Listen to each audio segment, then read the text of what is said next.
Valeu, Marcão, obrigada. Pois é, trânsito acho que é um dos motivos que mais estressam, né? O campineiro Pra aí mim, com no certeza. dia a dia, tá ali no top 10 ali dos itens mais estressantes do dia a dia. Aliás, olha, o campineiro anda bem estressado, viu, Guarizo? Campinas é a sexta cidade mais estressada do Brasil. Pois é um levantamento aí da Bliss Data 2025 que aponta então Campinas aí no ranking, né, das cidades mais estressadas do país.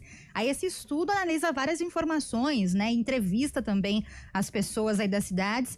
Foram mais de 30 mil brasileiros ouvidos em quase 2 mil municípios. Aí nesse ranking dos mais estressados, olha só, Campinas perde só para São Paulo, Brasília, Belo Horizonte, Florianópolis e Curitiba e vem então em sexto lugar aí nas cidades mais estressadas. A pesquisa foi feita inclusive com pacientes que buscavam acompanhamento clínico, incluindo até terapias alternativas aí para esse estresse todo. E aí o perfil mais afetado é o de adultos em idade produtiva, ou seja, as pessoas que trabalham aí, né, diariamente. Então a maioria trabalha, é casada e relata problemas como insônia, ansiedade e sobrecarga emocional. Então, entre os entrevistados aí, 90% trabalham, quer dizer, pegam bastante aí trânsito, sim. né? Inclusive trânsito e transporte público Fora são o os estresse principais. do trabalho.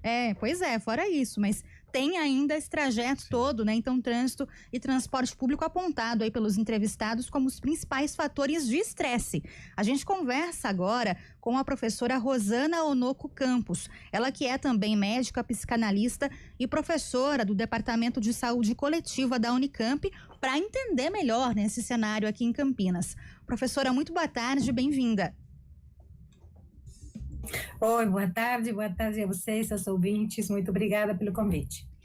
Nós que agradecemos, viu, professora, a participação e pensando, né, do ponto de vista de saúde aí coletiva, né, o que esses dados revelam hoje sobre a vida urbana aqui em Campinas?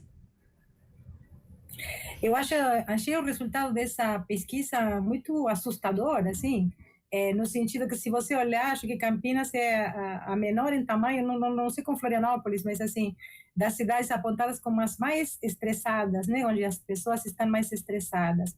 E aí eu acho que é interessante pensar que o estresse, assim, o que a gente chama de estresse, é uma reação do nosso corpo e do nosso psiquismo a uma sensação de ameaça, né?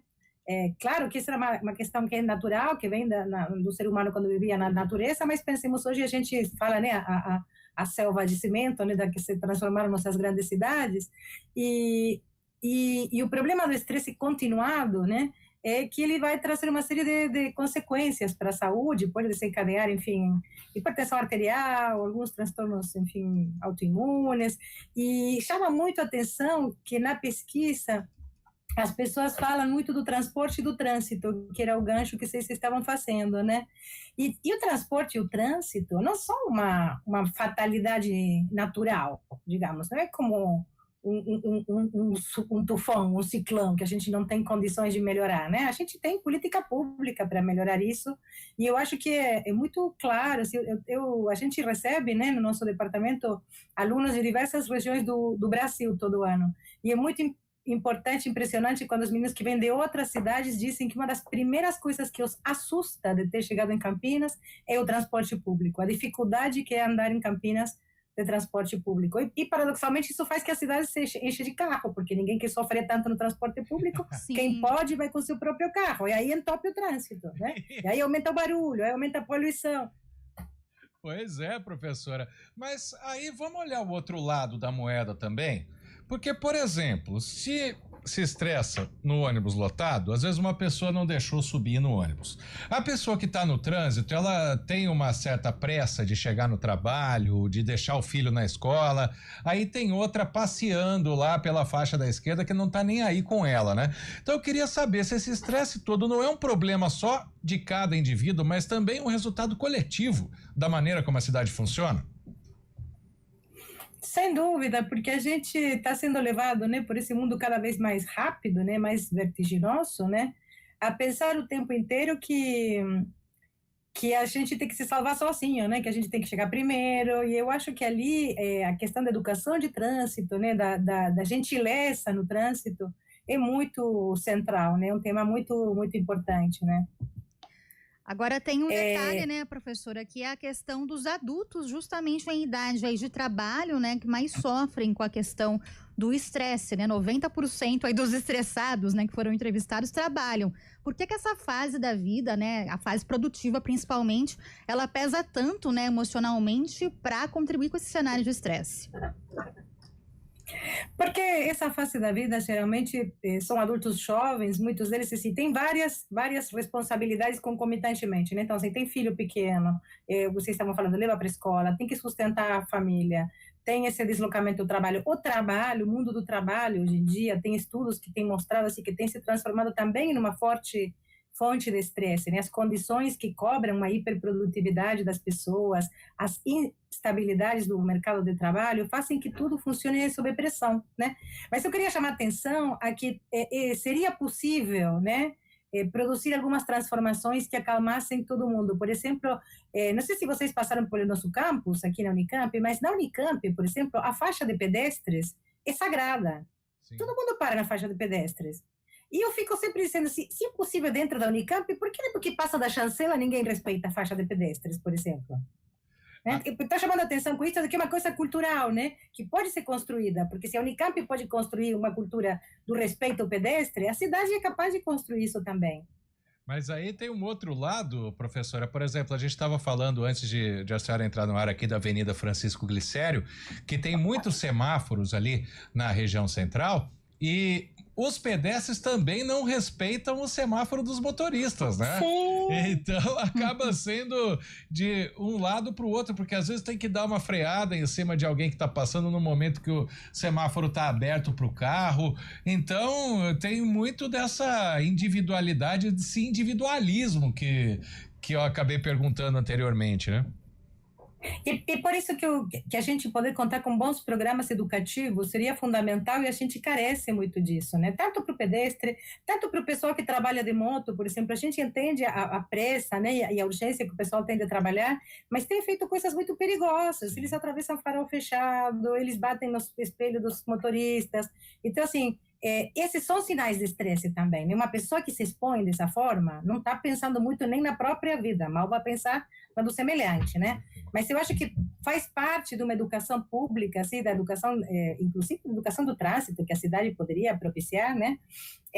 Pensar isso, postar coisas nas redes sociais, fazer campanhas, enfim, tudo isso funciona, né? Tem funcionado em outras localidades e tem funcionado em outros lugares do mundo. Então, acho que Campinas poderia se inspirar em alguma dessas boas histórias de sucesso para melhorar essa situação.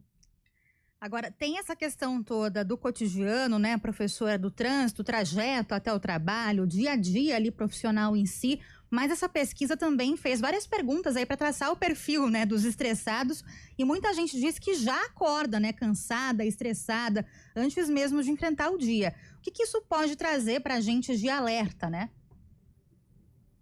Essa parte traz um alerta que eu acho que eu diria que são duas coisas fundamentalmente. Uma que tem a ver com o mundo das telas, que as pessoas têm dormido mal porque ficam ligados nas telas até muito tarde, né?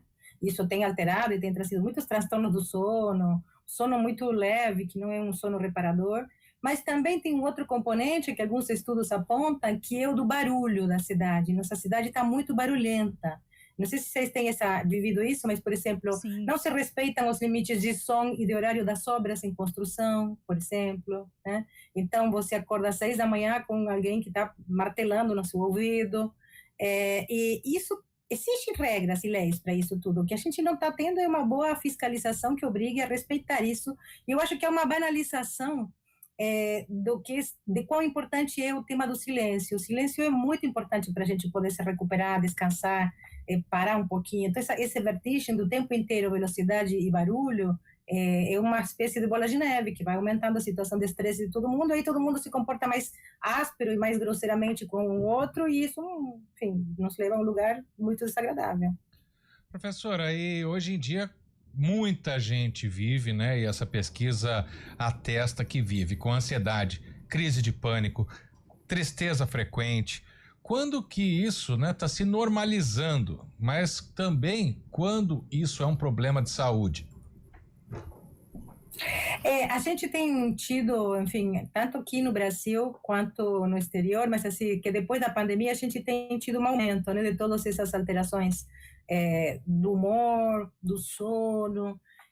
A pessoa precisa e pode buscar ajuda quando essas sintomas incomodam muito, né? E Campinas tem uma rede de saúde muito boa, assim, as unidades básicas de saúde são bem espalhadas pela cidade, então, assim, eu recomendo que se alguém se sente que esse sintoma está incomodando muito, pode sim se dirigir a uma unidade de saúde, mas eu acho que tem uma parte, porque a reportagem também falava das pessoas buscando terapias alternativas, né?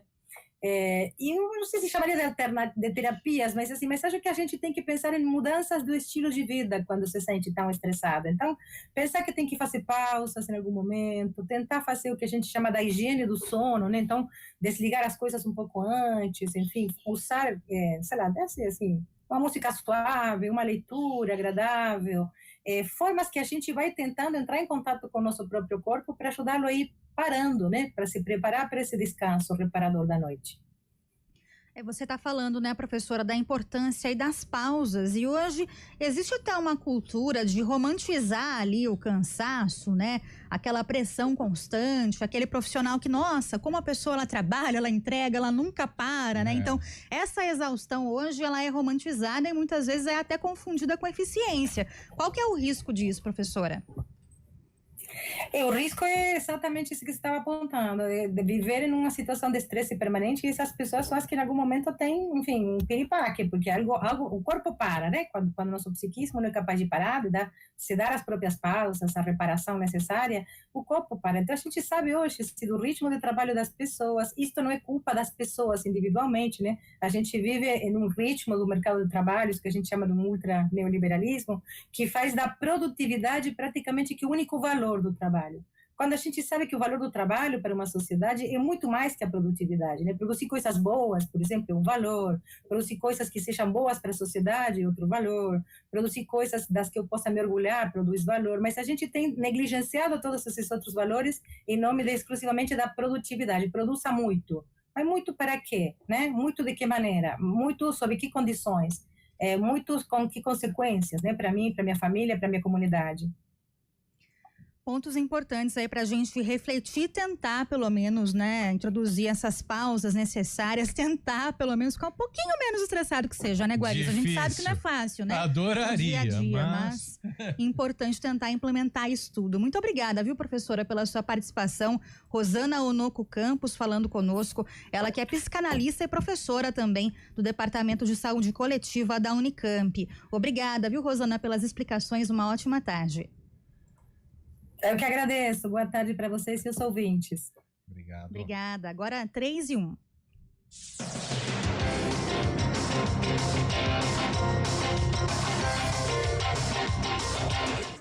Agosto é o mês